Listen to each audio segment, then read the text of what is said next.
नमस्कार दोस्तों, स्वागत है आपका मेरे YouTube चैनल पे। आज के इस वीडियो में हम कुरुम पुराण का अध्याय 5वां अध्याय करेंगे। अभी तक हमने इसके 4 अध्याय कर चुके हैं। हमारे पहले के वीडियो में इसके 4 अध्याय देख लीजिए आप। चलिए वीडियो स्टार्ट करते हैं। श्री कुरुम ने कहा,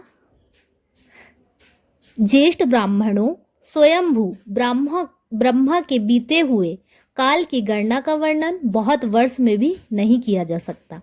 संपेक्ष में काल की गणना 2 पराद कही गई है। वही परम काल है और उसके बीच जाने पर प्रलय होता है। आपने अपने मन से ब्रह्मा की 100 वर्ष की आयु कही गई है। उसी ब्रह्मा की 100 वर्ष की आयु को पर नाम से कहा जाता है और उस पर का आधा पराद कहलाता है। 15 ने में सकी एक काष्ठ कही गई है। 30 काष्ठ की एक कला और 30 कला का समय एक मुहूर्त काल होता है। उतनी ही संख्या अर्थात 30 मुहूर्तों का एक मानवीय अहोत्रा दिन रात होता है। उतने ही अर्थात 30 अहोरात्रों का एक मास होता है जो 2 पक्ष वाला है। 6 मासों का एक अनन्य तथा उत्तर दक्षिण नाम से 2 अन्य का 1 वर्ष होता है।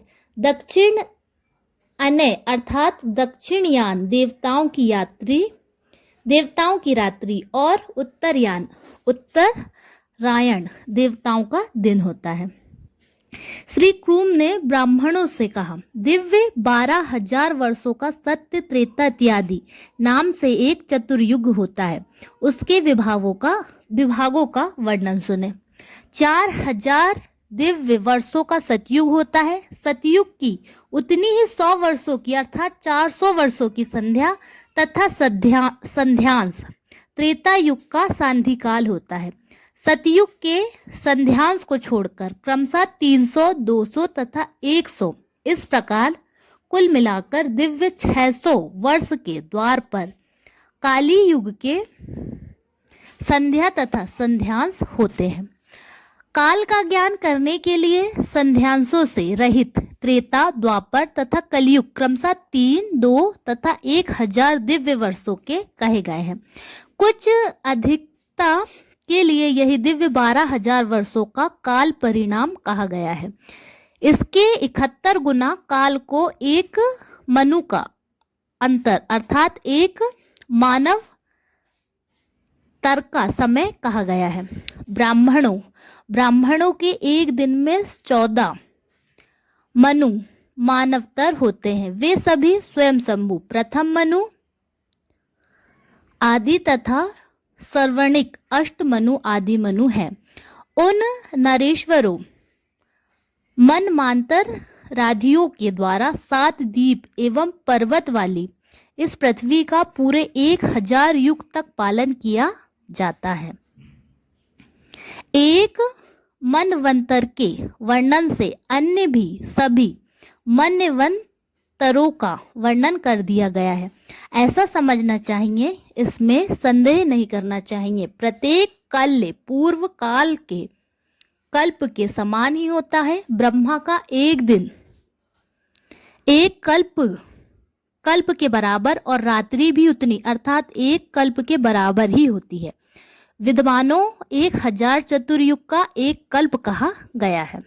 श्रेष्ठ ब्राह्मणों 360 कल्पों का ब्रह्मा का 1 वर्ष कहा गया है। उसमें 100 गुने कालों का पर इस नाम से जानना चाहिए। पर नामक उस काल के बीतने पर सभी तत्वों का अपने मूल कारण प्रकृति में लय हो जाता है।